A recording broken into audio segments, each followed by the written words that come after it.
están? Bienvenidos. Empezamos en vivo una nueva emisión de Esta Boca es Mía.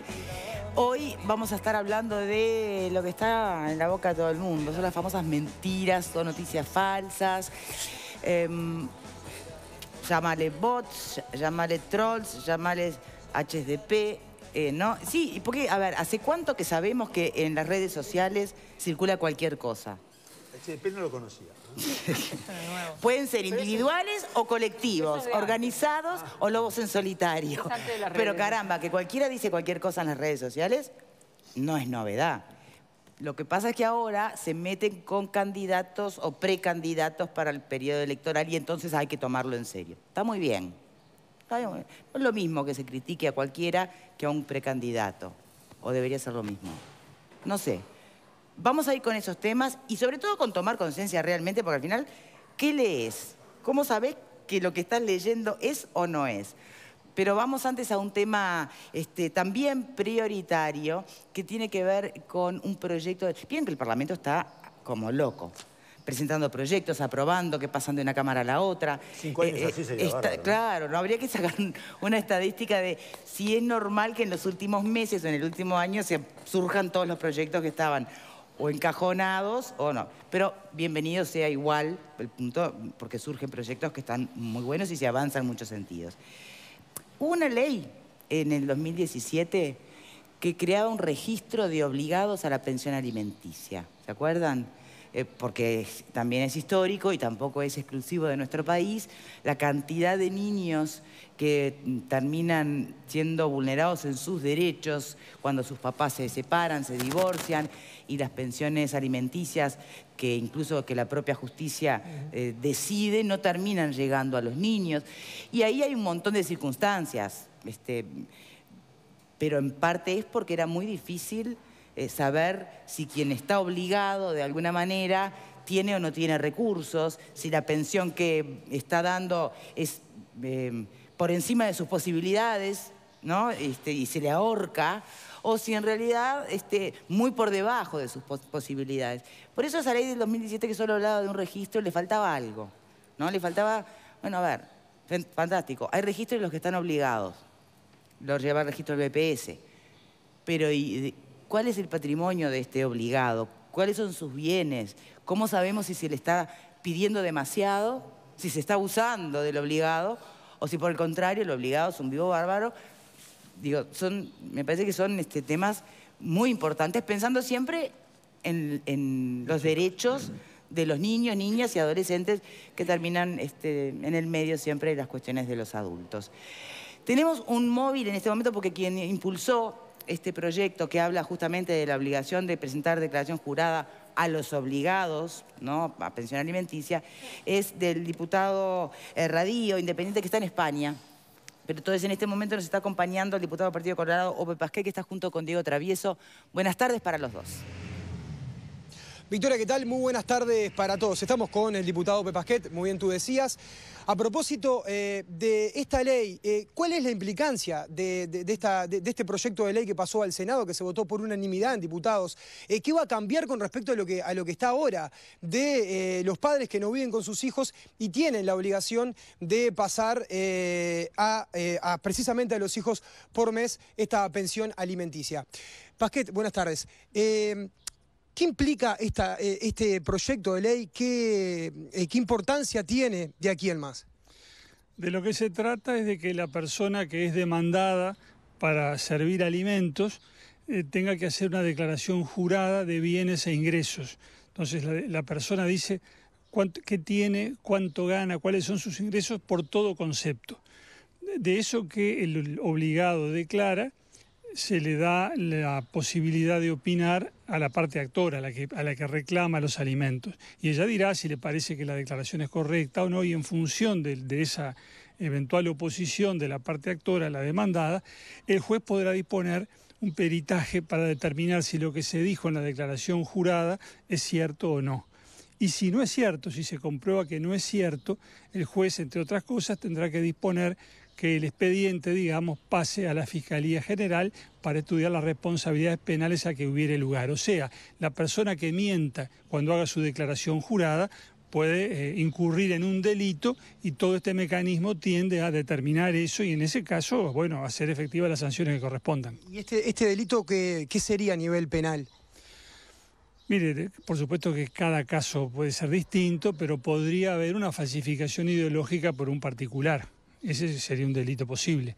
De lo que se trata, naturalmente la idea no es imponer sanciones porque sí, de lo que se trata es crear incentivos para que los obligados cumplan, porque acá hay una obligación jurídica y ante todo hay una obligación moral. Es decir, un padre, por ejemplo, o eventualmente una madre que tiene ingresos y no está viviendo con su hijo, tiene que ayudar a mantenerlo. Es para eso que son las pensiones alimenticias. Con esto hay que cumplir sí o sí. Sabemos que en la realidad muchas veces no sucede así, que en un alto porcentaje de casos no sucede así. Y entonces tenemos que crear instrumentos para que esta obligación se cumpla. El año pasado, como se decía recién, se creó un registro de obligados a servir pensión alimenticia en el BPS.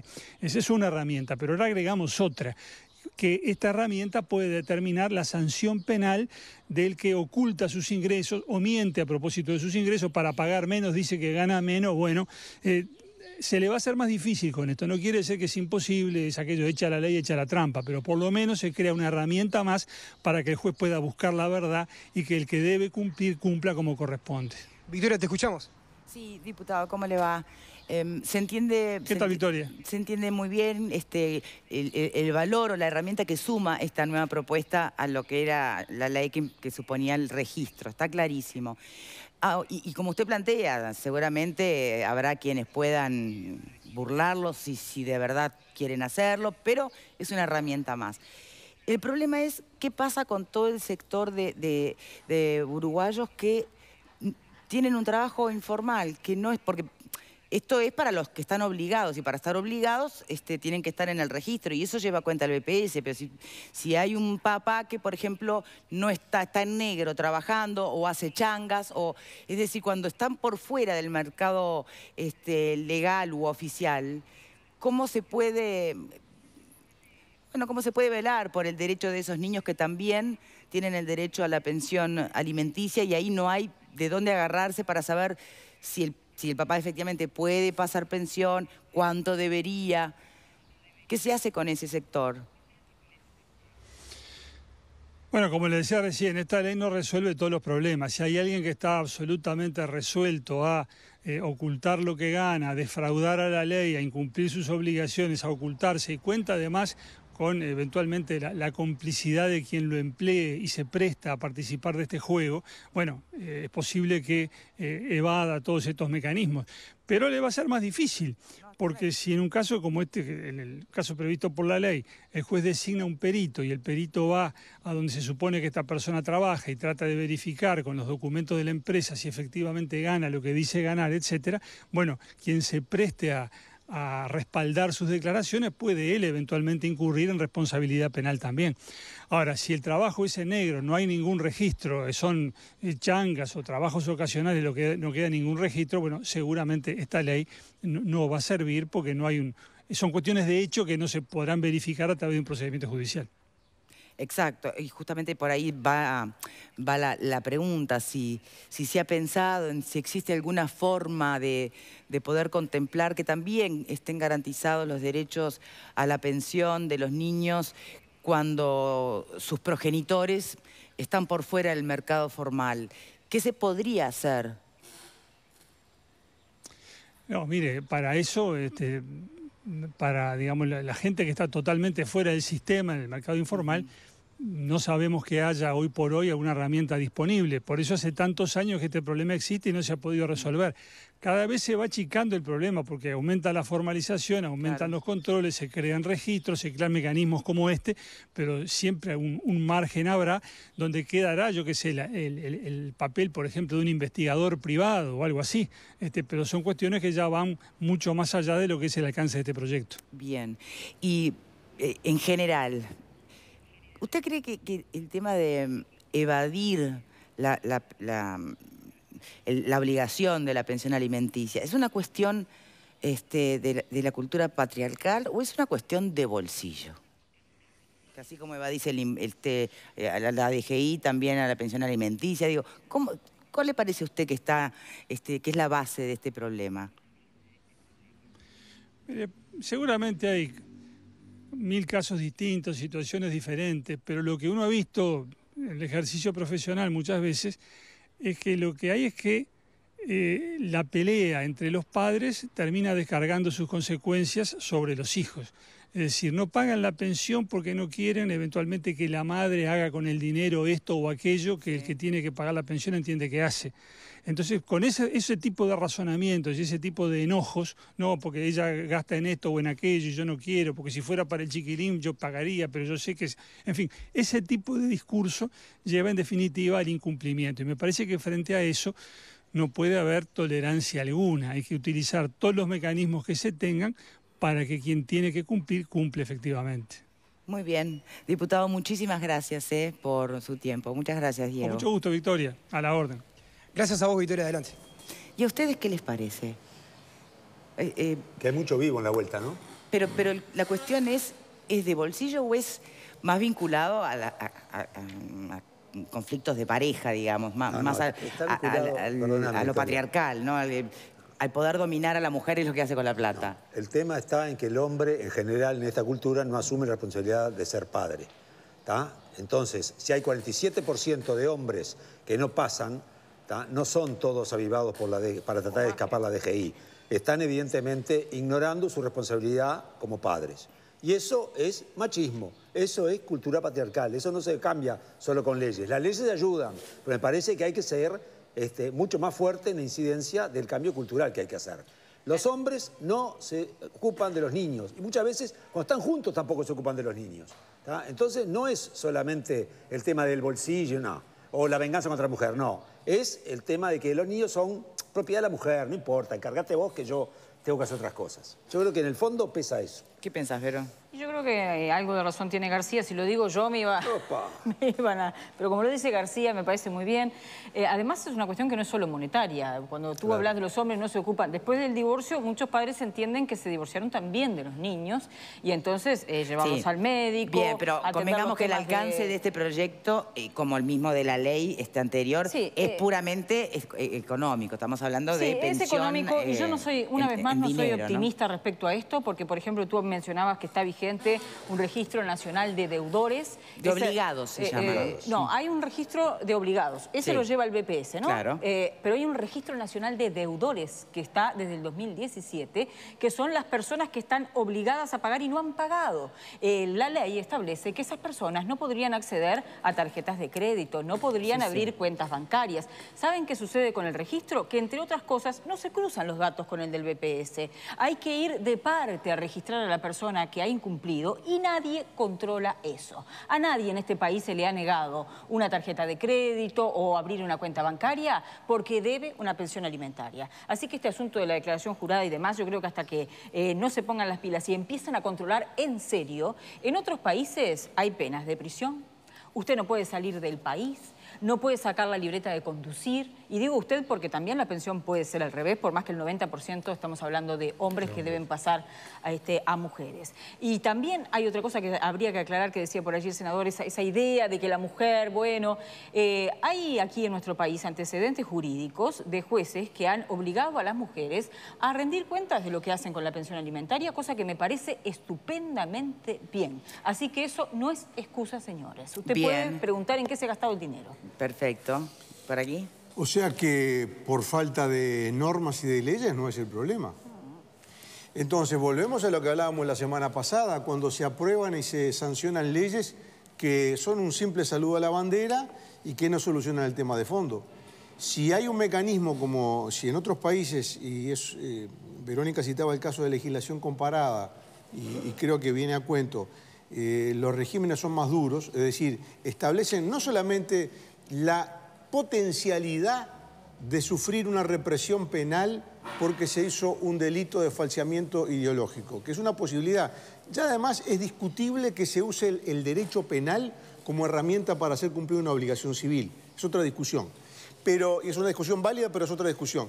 Pero si hay mecanismos en otros países que funcionan y funcionan bien, como el hecho de no poder sacar... No te podés casar nuevamente. No poder sacar la libreta de conducir, no poder sacar tarjeta de crédito, no poder casarse nuevamente, porque se debe una pensión alimenticia, Entonces me parece que eso es mucho más eficaz. Y ahí cae todo el discurso del machismo, la sociedad patriarcal y todo eso, porque se va por un camino práctico, sencillo, simple, y que implica obligar a las instituciones crediticias a verificar si la persona que quiere la tarjeta es deudor o no. Si no es deudor, no se le da la tarjeta. Y eso pesa mucho más en la vida de cada día de cada uno de nosotros, pesa mucho más la imposibilidad de acceder a la tarjeta. Bien, pero le están quitando relevancia, digamos, a la obligación de... No, a la obligación o al derecho a pedir que se haga una declaración jurada al obligado, porque ¿cuántos se escudan en que no tienen plata?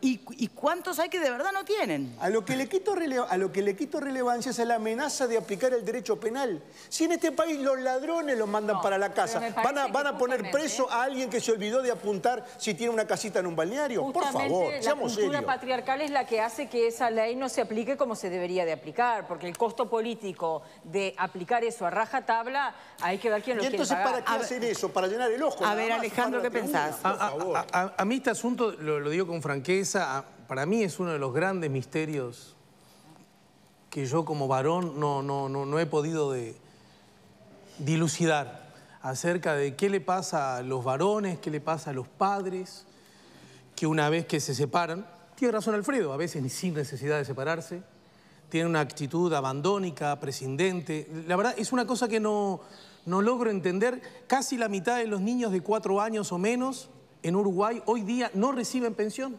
No reciben pensión. Es probable, yo entiendo el rasgo escéptico que tienen los compañeros, entiendo por dónde viene, entiendo que es de buena fe. Un amigo me estaba diciendo, yo he solucionado este tema de una manera bien práctica, hago débito automático de las cuentas, entonces eso implica que yo siempre las pago y bueno, seguramente amortizarán esa parte de la deuda, el 25%, etcétera. De todas maneras, yo retrocedería un paso. La verdad, yo no sé qué pasa. En el entorno mío no tengo ningún amigo que sea abandónico de esa perspectiva. Yo entiendo incluso de sentidísimo común que dice Victoria. Bueno, eso es cuando tenés y ocultás. De verdad, alguien que se tome la tarea de ocultar ingresos o bienes, seguramente no le va a asustar mucho una declaración jurada, porque ese tipo la sabe hacer, ¿no? La está haciendo, entre otras maneras, para perjudicar a la DGI. Sí, claro que ahora esta ley permitiría que la contraparte, o sea, en este caso ponerle que sea la mujer que dice, no, esta declaración jurada sospecho que es mentira porque sé que tiene... Porque en realidad sé que tiene, entonces ahí le ponen un auditor puede o un echar perito, una lupa. ¿no? Entonces... Eso es verdad. Ahora bien, vos decís cuando tenés fenómeno y cuando no tenés fenómeno igual como te ocurre en la vida. ¿O qué pasa cuando estás con problemas en tu vida y vivís con tus hijos? ¿Dejan de comer? por eso, ¿Dejan de vestirse? garantía para los dos ¿Dejan lados? de ir a la escuela? Bueno, desde ya lo que sucede es que en la inmensa mayoría de los casos los faltantes a esa responsabilidad somos los varones y es un asunto que yo todavía no he podido desentrañar antes que la ley, antes que la norma, antes que el discurso. Yo miraría a los ojos, ¿qué te pasa, flaco? Que no le pasás el dinero a tu hijo. ¿Qué te pasa, flaco? Es algo que no logro entender hasta este momento. ¿Comentarios por acá, Fede? Que creo que viene más atrás del tema ya del divorcio y la separación, que tiene que ver con... Los roles. Se entiende que la mujer tiene que estar en la casa criando a los hijos, por eso cuando una pareja se separa, hasta la justicia entiende que la que tiene que tener la tenencia es la mujer porque los tiene que criar. Y el hombre tiene que formar una nueva vida y en todo caso pagar para que le críen a los niños. Creo que el proyecto de tenencia compartida, que tendría que ser tal vez previo a todo esto, tiene que ver cómo hay responsabilidades. Hoy en día se viene haciendo, hay padres que cuidan a los niños determinados días de la semana. Muchas veces se discute cómo son por el tema de que los niños tienen que acostumbrarse a un hábito y no puede estar cambiando toda la semana, todos los días, pero hay tenencia compartida. El otro que creo que es el factor que vos decías, hay un 24% de los trabajadores en Uruguay que son trabajadores informales que viven de changas, cuidacoches. Exacto. Antes de venir al programa, hablando con un compañero, me decía que corta el pasto. Yo vivo en la ciudad de la costa, donde yo vivo, él se dedica a cortar el pasto y es separado. No tiene una retención por pagar la pensión. Lo que le arrima todos los días, porque él no cobra un salario mensual, sino que todos los días lleva plata a la casa donde están los hijos y dice, si un día se me rompe la máquina de cortar pasto, yo la tengo que arreglar.